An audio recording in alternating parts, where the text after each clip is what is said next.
Ladies, something that could be stopping your progress could be your sex hormones, more specifically, your estrogen levels. If you have higher estrogen levels, it's going to impact other systems within your body that's going to blunt your progress. In today's video, I want to discuss estrogen dominance. What is it? What causes it? What are signs and symptoms of it? And how do you correct it if this sounds like you? So the most important thing that we have to understand is, what is estrogen dominance? When it comes to estrogen dominance, there's two categories. There is frank, and then there's relative. Frank just means that you have too much estrogen in your body. Relative means you have too much estrogen relative to your progesterone.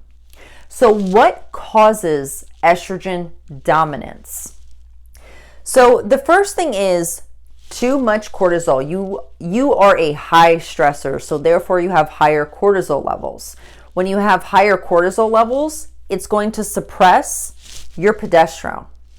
The thing is, when it comes to cortisol and progesterone, both of them are secreted from the adrenals. So if you're always stressed out or you have a hard time managing stress, your adrenals are going to secrete more cortisol than what it's going to with progesterone. The next one is poor gut health. When you have poor gut health, you're not having daily bowel movements. And when you don't have daily bowel movements, what happens is you're not excreting excess estrogen.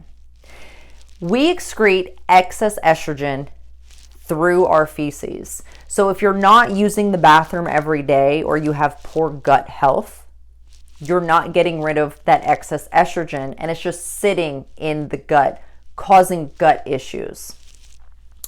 The next one is too much alcohol. So if alcohol is a big part of your life, you might want to rethink that.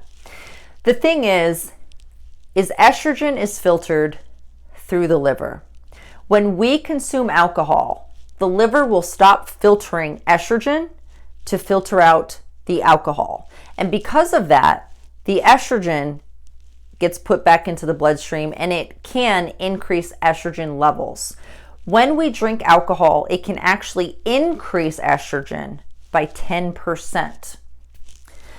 The next one is hormonal birth controls. So most birth controls are made with estrogen, and it's going to cause women to go estrogen dominant. That is the whole purpose of hormonal birth controls. So of course, this is going to contribute to having higher estrogen levels. So when we have higher estrogen levels, what happens is it's increasing our reverse T3. Reverse T3 is part of the thyroid hormones. So reverse T3 actually converts over to free T3, which is the usable form of T3. And T3 controls our metabolism. So guess what? When reverse T3 increases, it's driving down T3. When T3 is down, so is metabolism. So therefore, there's a high chance of fat gain.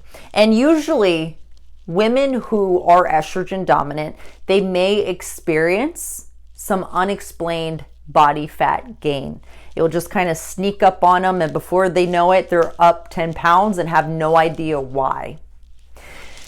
Now, some signs and symptoms of estrogen dominance. So there's a handful of them actually. So you can be over emotional, moody, tender, swollen breast. You could have fibrocystic breasts, heavy, painful menstrual cycles, extreme cravings. So extreme, so take a craving and times that by like 100. That's what I mean by extreme. And then unexplained weight gain. So if you happen to experience some of these signs and symptoms, what do? What is the first step? The first step is to get your hormones checked. So what I did is I provided all of the hormone panels down below in my caption. Just screenshot it and you're good to go. The next one is, once you get your hormone panels back, you can't just look at your estrogen and progesterone and say, oh, it's good. You actually have to perform an estrogen to progesterone ratio to see where you fall. And if you don't know how to do that, I actually included a ratio calculator down below in my caption as well. So again, screenshot it. There you go. So as far as your ratio, there are ranges. Anywhere between 100 to 500, you're good to go. You're balanced. If you are below 100, you're considered estrogen dominant. If you're above 500, you're considered progesterone dominant. And you don't want that, because the goal is just all around hormone balances. Now, if you are in fact estrogen dominant, what is some corrective action that you can take on this? So first things first, you have to get your stress under control. So you need to reduce mental stress and also physical stress. So physical stress, think exercising, hit cardio, things like that. It needs to be cut back tremendously. The next one is, if you're in a calorie deficit, stop. Stop the dieting, because when we diet, it's only driving cortisol up even more. And if you want to correct your hormone imbalances, you've got to make sure you're managing cortisol the best that you can. So stop the calorie deficit and just go into maintenance. If you don't want to push calories, go into maintenance and hold there. The next one is correct your gut issues. So if you're not using the restroom every day, regularly, if you're not having those bowel movements, that's the indication that there's something going on. Also, if you are bloated all the time, like extreme bloatedness, that can be a sign of gut issues as well. And also that can be a sign of being estrogen dominant. Also too, you're going to want to check your blood glucose levels, because you want to see if you are insulin resistant or not, because that plays a big role in trying to get your hormones under control. The next one is better sleep. So you need more sleep and you need quality sleep. Sleep recovers you. And so if it recovers you, it's also going to recover your hormones or help aid in that hormone recovery. The next one's time. So you just have to allow yourself time. So Rome wasn't built in a day. Hormones are not going to be balanced in a day either. So you just have to be patient with the process and allow yourself time to heal and rebalance.